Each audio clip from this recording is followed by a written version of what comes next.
समाजवादी पार्टीचे नेते अबू आझमी सध्या चर्चेत आलेत। अबू आझमी राष्ट्रवादी काँग्रेसमध्ये प्रवेश करणार असल्याच्या बातमीनं राजकारण ढवळून निघालंय। तर राष्ट्रवादी काँग्रेसचे कार्याध्यक्ष प्रफुल्ल पटेल यांची भेट घेतल्याचं अबू आझमींनी म्हटलंय। समाजवादी पार्टीचे नेते अबू आझमींनी राष्ट्रवादी काँग्रेसचे कार्याध्यक्ष प्रफुल्ल पटेल यांची भेट घेतल्याचं नाकारलं नाही। राज्यात लोकसभा निवडणुकीचा प्रचार सुरू होण्याच्या आधीपासूनच पक्षांतरांना सुरुवात झाली आहे। प्रचाराच्या धामधुमीतही पक्षांतर सुरूच आहेत। सत्ताधारी असो की विरोधक, कोणत्याही पक्षाचे नेते याला अपवाद ठरलेले नाहीत। त्यातच समाजवादी पार्टीचे नेते अबू आझमीही राष्ट्रवादी काँग्रेसच्या वाटेवर असल्याच्या बातमीनं राजकारण चांगलंच तापलं होतं।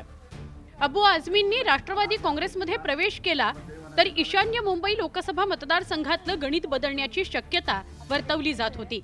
परिणामी या सगळ्या घडामोडींमुळे अबू आझमींच्या प्रतिक्रियेकडे सगळ्यांचं लक्ष लागलं होतं। देखिए, ये सब बातें जरा मन गढ़त है।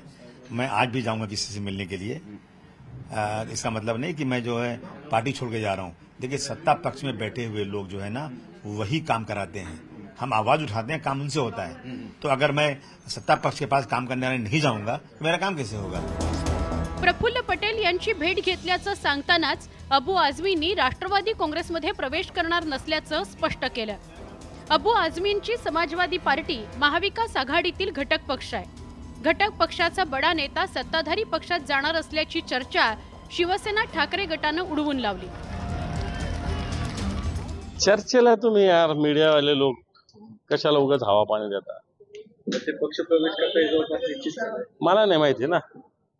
उगाच तुमच्या बातम्यासाठी आम्ही कशाला बोलायचं? उगाच विचारायचं, चांगला काम करतो ना तो सपाचा। अबू आझमींनी राष्ट्रवादी काँग्रेसमध्ये प्रवेश करणार नसल्याचं स्पष्ट केलंय। त्यामुळे महाविकास आघाडीच्या नेत्यांना नक्कीच हायसं वाटलं असणार। Bureau report, news 18 Lokmat.